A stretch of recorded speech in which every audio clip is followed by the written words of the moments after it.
What's up, wrestling fans? Welcome to episode number 312 of the Smark Moment Smack Talk podcast. I am your host, as always, Tony Mango, and this is the Hot Tags edition of the week, where I'll be breaking down some of the current events, news, rumors, gossip, bullshit, and pretty much anything else that has gone down in the world of professional wrestling over the past couple of days. What's up, everybody? We are going to be handling a couple of different topics today, some of them positive, some of them negative, some of them just sort of bland, typical week. So we got a wide range of different things to talk about, and I want to know what your opinions are going to be about for all the things that I'm going to be talking about here. So keep in mind, drop your comments below, tell me what you think about everything that I'm running down. And with that being said, let's start getting into it with some of the older stories, because by now it seems like it's outdated, but it actually was only 6 days ago when this kind of stuff happened, or actually 5 days ago, depending on when you're talking about the different things. But let's talk about one of the ones that nobody's really going to care about. But a couple of people have left Impact Wrestling, which has been a regular thing. Almost every week there are people that are leaving, and I actually have no idea who some of them are. The Veterans of War, Mahabali, Shera, and Swoggle, who used to be Hornswoggle, have all left Impact, and I don't know anything about them, so I don't know if that's a good thing, a bad thing, or whatever, but it is something to report on because some people might not have been aware of that, and maybe they do care. I don't. That's the simplest way to put it. But somebody has left WWE, and of course, by now, everybody knows this, but it is something that we didn't get a chance to talk about last week because it happened right afterward. The hot tags were, I think, Monday night last week, and he was released on Wednesday night, or Wednesday afternoon, which was James Ellsworth. There are actually rumors going around right now, which you can take that with a grain of salt. Who knows if they're true or not, that one of the ideas they were pitching for WrestleMania next year was going to be Charlotte against James Ellsworth for the SmackDown Women's Championship, and that the way that they would have gone there is to have James Ellsworth compete in the women's division all the way from that Becky Lynch match onward as a transgender person. They made the right call by not doing that. That would have just angered a bunch of people, and they've done it in the past with Hervina. That was a different time frame. I mean, that was, 1993 or something like that, I think? 92? Somewhere around that kind of range. And it's a different story when you do that than now, when in 2017, one of the biggest topics that's going around constantly is the whole gender identity thing. If they have done things in the past, like the Nakamura promos that Jinder Mahal did, where they touch on racism, and not in a really sound kind of way, you really don't think that they would have approached this in a way that wouldn't have just offended people. Especially, and I know that this is going to offend people, the fact that a lot of people that are sensitive to this get offended by a lot of things.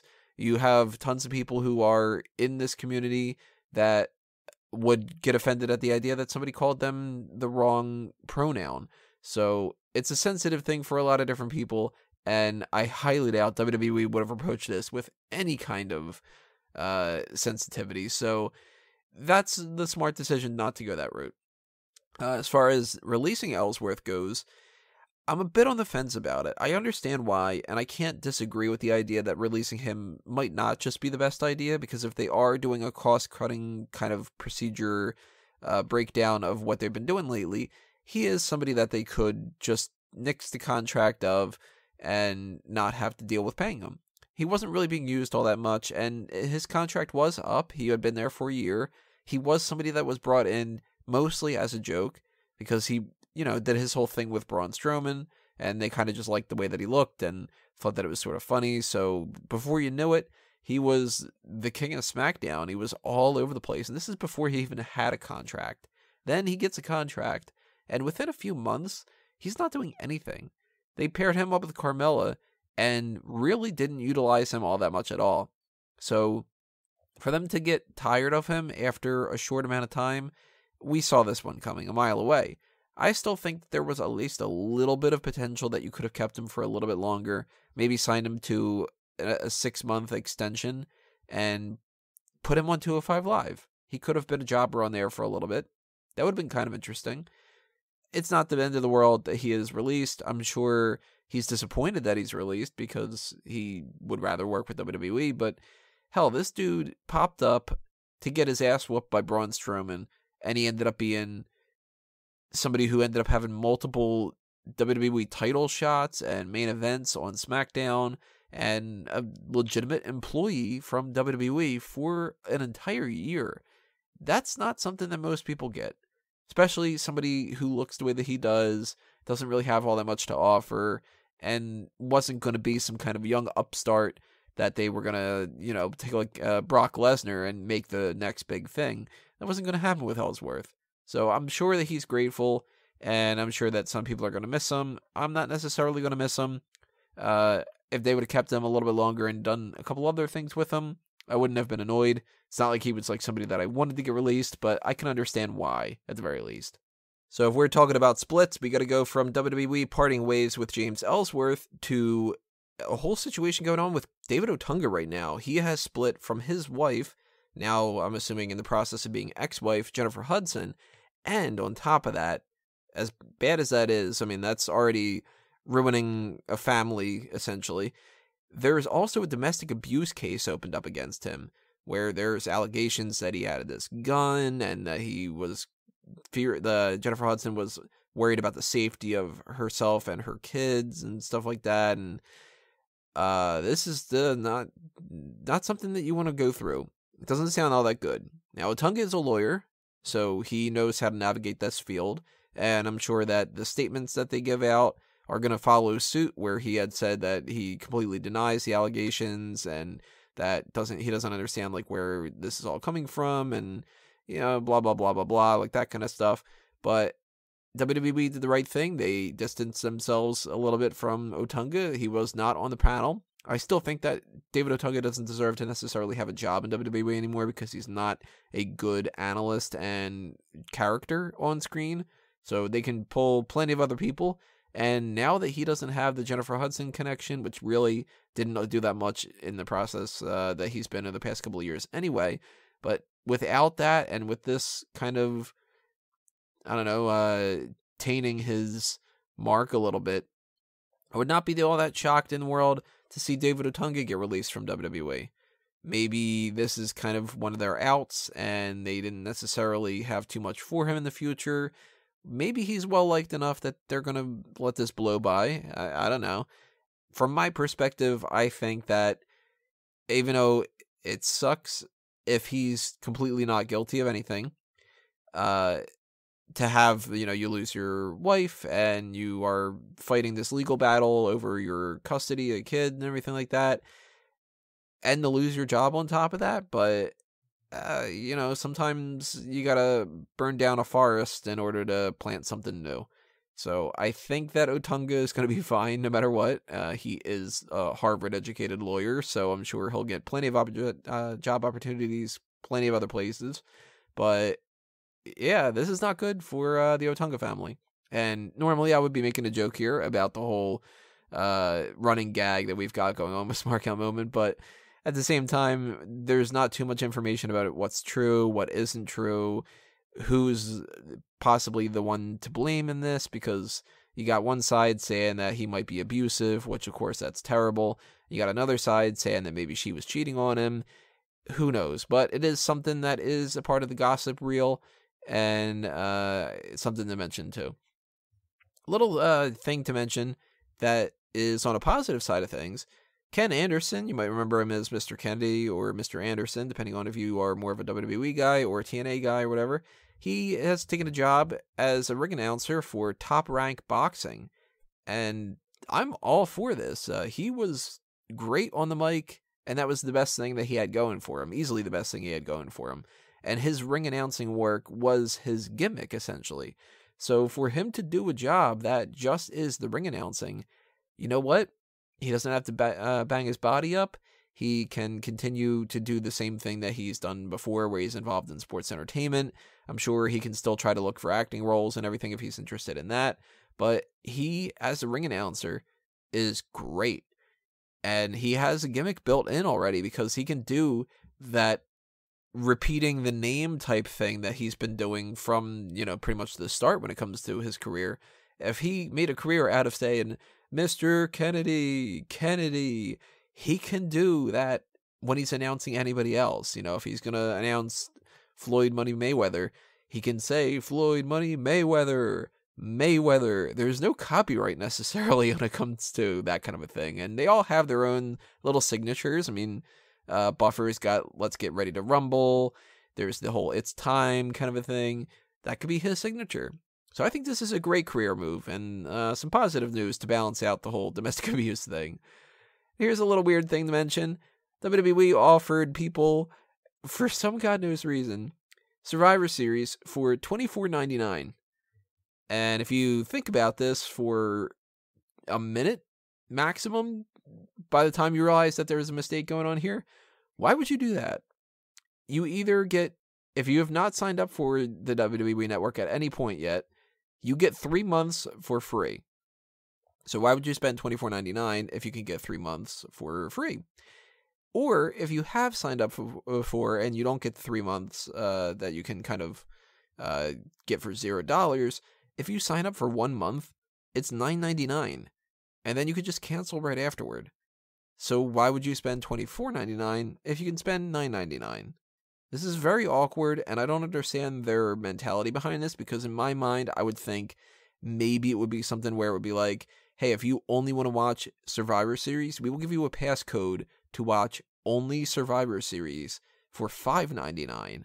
That makes sense to me, because maybe you don't want to spend $10 a month. Maybe you don't care about watching the ride-along episodes or old pay-per-views. Maybe you only want to see that, and you don't want to spend the $10. Well, you're certainly not going to spend an extra $15 on top of that, so maybe you're willing to spend $5. It could be $4.99, you watch the pay-per-view, and that's it. Not $24.99. I'm very confused if anybody out there listening thinks that this could ever be a good idea in any fashion at all. So if you think that it is, let me know your perspective, because it's as confusing to me as somebody saying, this is a deal that my friend Og used to do when he would try to like sell things in the middle of school. He would say 1 for 2, 2 for 5, which if you think about it, 1 for 2, 2 for 5, you're paying an extra $1 for no reason. You can buy 2 of them at $2 a piece and you're spending $4.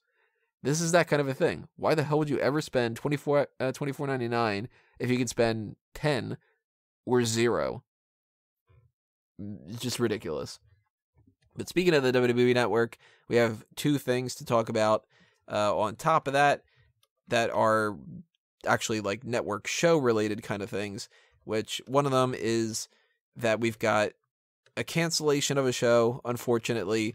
Bring It to the Table appears to have been canceled, and it seems like one of the main reasons why is because they haven't done an episode since JBL left the company, and that they probably didn't want to do it without JBL. But that, to me, if that's the only reason, is pretty lame, because Peter Rosenberg is the main part of that, and they originally didn't have JBL as just like a fixture of the whole thing. I mean, they had, Corey Graves and Paul Heyman, so why not just have a rotating cast? Have Peter Rosenberg and whoever 2 other people you can bring into the mix. If Corey Graves can do it, Corey Graves is like the secondary guy, and you rotate the 3rd panelist. Maybe you have Paul Heyman pop up again. Maybe you have Jerry the King Lawler. Maybe Michael Cole. Maybe Renee Young. Maybe somebody like a Bob Backlund. You know, like, there's plenty of options they could have done for this. And if they did flat out cancel it just because of JBL, I think that's very disappointing. Hopefully they bring it back. I liked it a lot. I'm not going to hold my breath, because we still never even got that 2nd season of Breaking Ground, which is very confusing to me. And they don't know what they're doing with certain things. Never got that 2nd season of Edge and Christian's show that totally reeks of awesomeness. But we did get some different shows that might not necessarily have returned. Like Swerved came back really dumb. And, you know, if that's their priority, is to do a brand new TV show here and there and to not really capitalize on the previous shows that they've had in the past, then all right. But I like to Bring It to the Table. I hope that they bring it back. The other thing with the network is a new show, which was called WWE 365, and this particular special was revolving around Kevin Owens. And if you remember correctly, I was saying pretty much every time that WWE 24 comes up that I hate the name WWE 24 because that makes no sense at all. It's not based off of anything in relation to the word 24 or the number 24. It's not a word. Well, it is a word if you type it out. But I hate that name with a passion. It's like calling when I do the pay-per-view reviews, I call it pay-per-view point because it's viewpoint of a pay-per-view. It's a little gimmicky name, makes sense. When I do the scoring breakdown of a superstar, it's superstar scores. I wouldn't do something like, say, the Smark announce table where it's the commentary track and call it Smark Out Moment 819.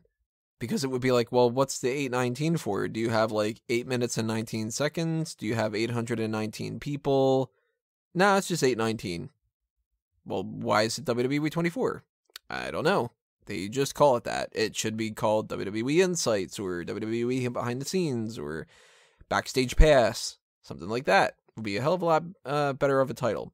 So when they had WWE 365 pop up, I was like, oh my god, are they just going to give us another random friggin' title with like numbers? Is it going to be like WWE 24 and WWE 365 and that, I don't even know how to pronounce it, that WWE Wahoo or something like that, where it's got the 3 in it? That's confusing as hell. And then 2 weeks from now, we're going to get the brand new special, WWE 465, and then 565, and then, you know, like, what would be, like, the deal with this? Thankfully, the name actually makes sense because it follows Kevin Owens for 365 days, a full year.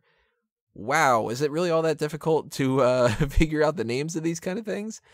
This special was actually really damn good. I like this a lot, and it goes through everything from SummerSlam 2016 to SummerSlam 2017, where they're breaking down Finn Balor dropping the Universal Champion, well, winning and dropping the one day right after another, the Universal Championship, and Kevin Owens starting his whole partnership with Chris Jericho, winning the Universal title, having an unfortunate situation where Vince McMahon didn't like their match at WrestleMania, and kind of building back up a little bit, falling down, and just sort of the ups and the downs when it comes to building this kind of a career that he's got going on.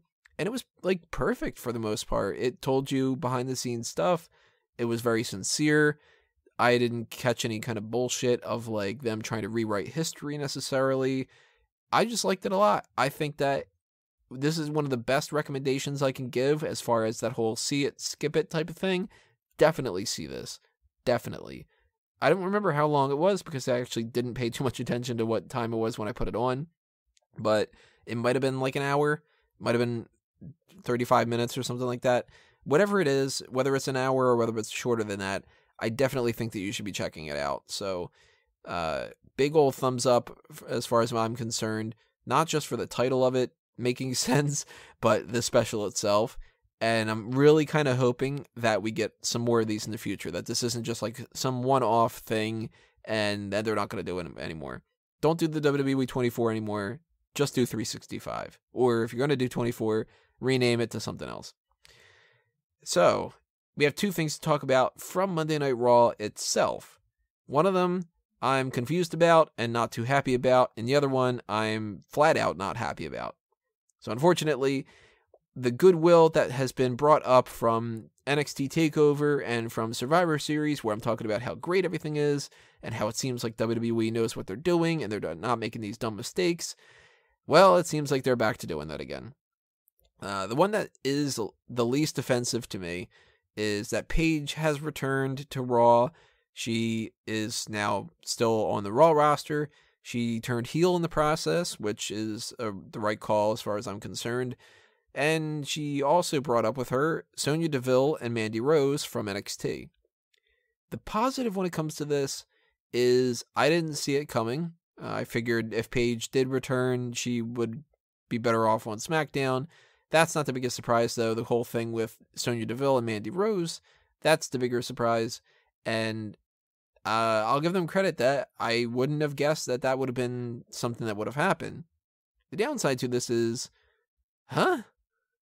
Now, I get that they might justify it by saying that those two were on this season of Tough Enough where Paige was one of the judges. It's a possibility.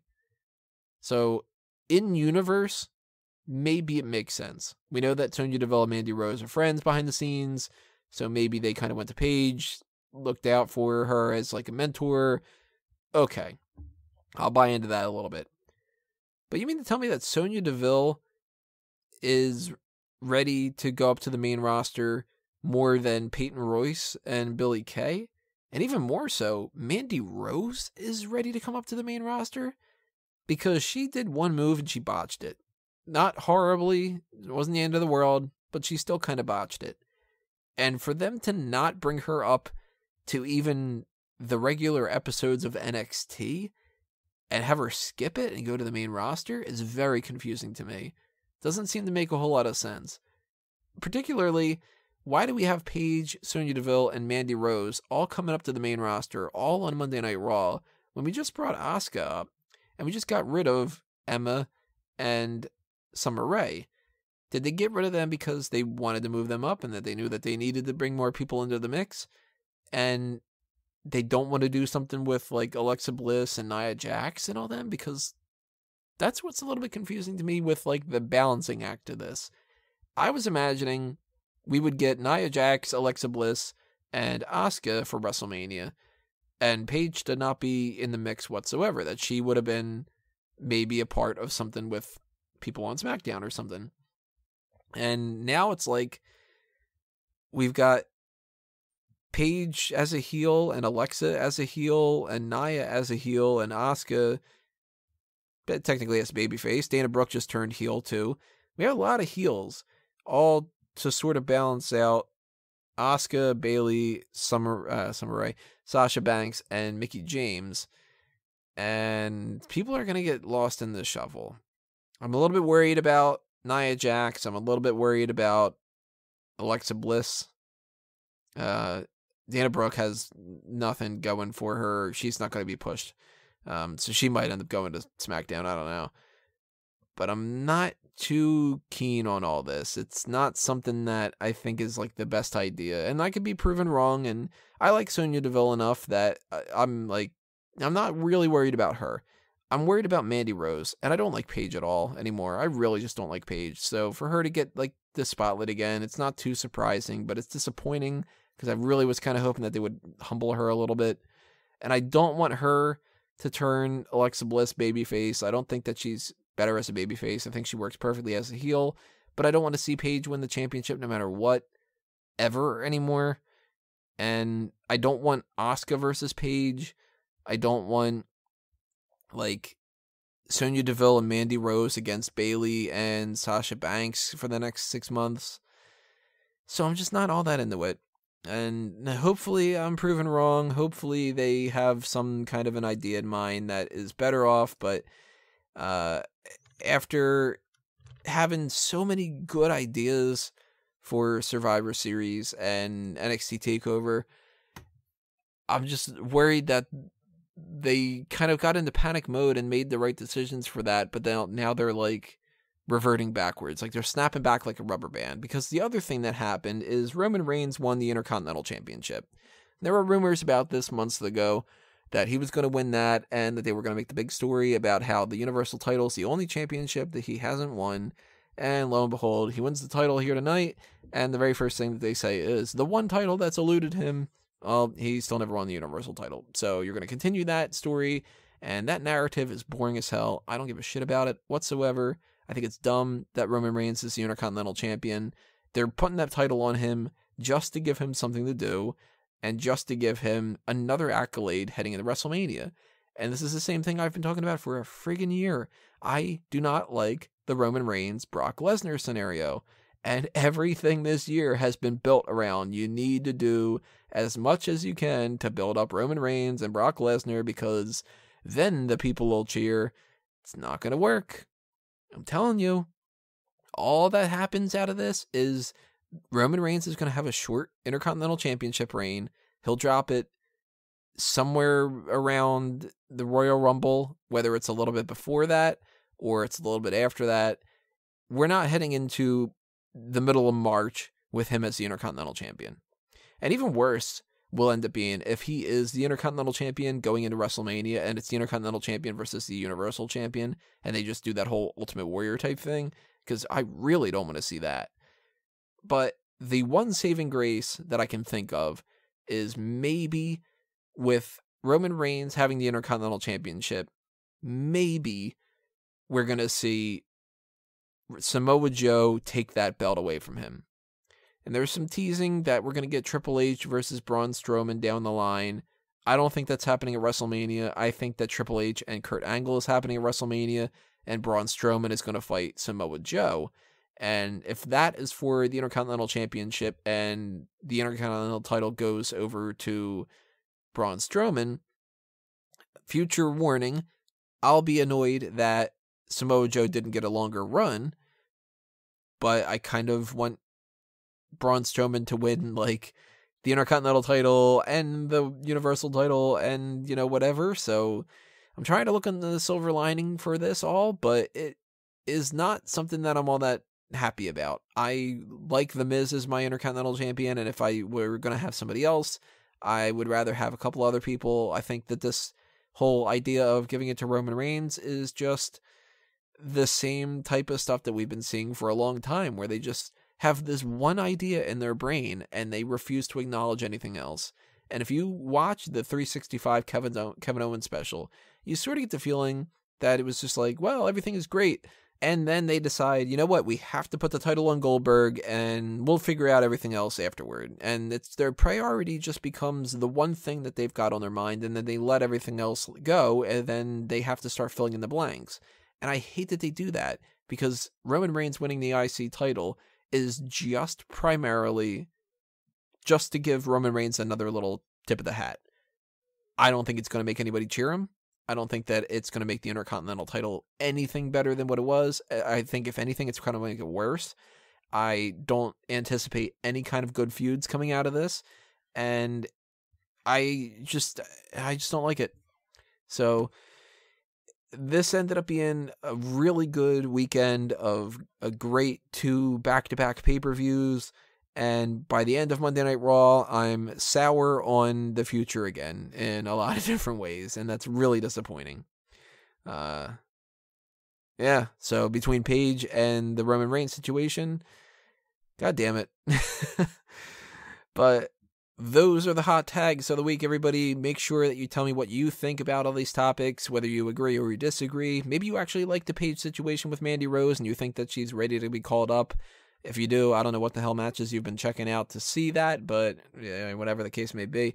Maybe you are super duper happy about Roman Reigns winning that IC title, whether you are happy because you don't like The Miz or because you actually are a Roman Reigns fan and you want him to just win everything like this instead of having a better storyline, and you think that the best way to go about being stubborn is to just put your fingers in your ears and continue to do the same thing that you've always been doing instead of trying to figure out some better alternative route that actually could get somebody to cheer.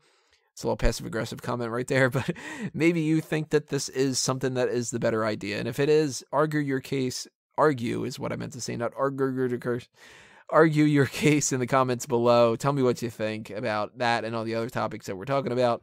The next time you're going to be hearing from me is a Warzone Sporkle quiz that I recorded the other day, so stay tuned for that kind of stuff. That'll be coming up Wednesday afternoon or Thursday maybe, probably Wednesday afternoon or Wednesday night. And if you want to be aware of when that is posted, hit that subscribe button on YouTube, ring the bell for notifications as well. On top of that, follow us on Facebook and Twitter at SmarkOutMoment. And of course, check out smarkoutmoment.com for everything that's happening there, podcast related and non-podcast related stuff. That's going to do me in for episode number 312. Thanks for listening to this, everybody. This has been another Smark Out Moment, and I'm being counted out.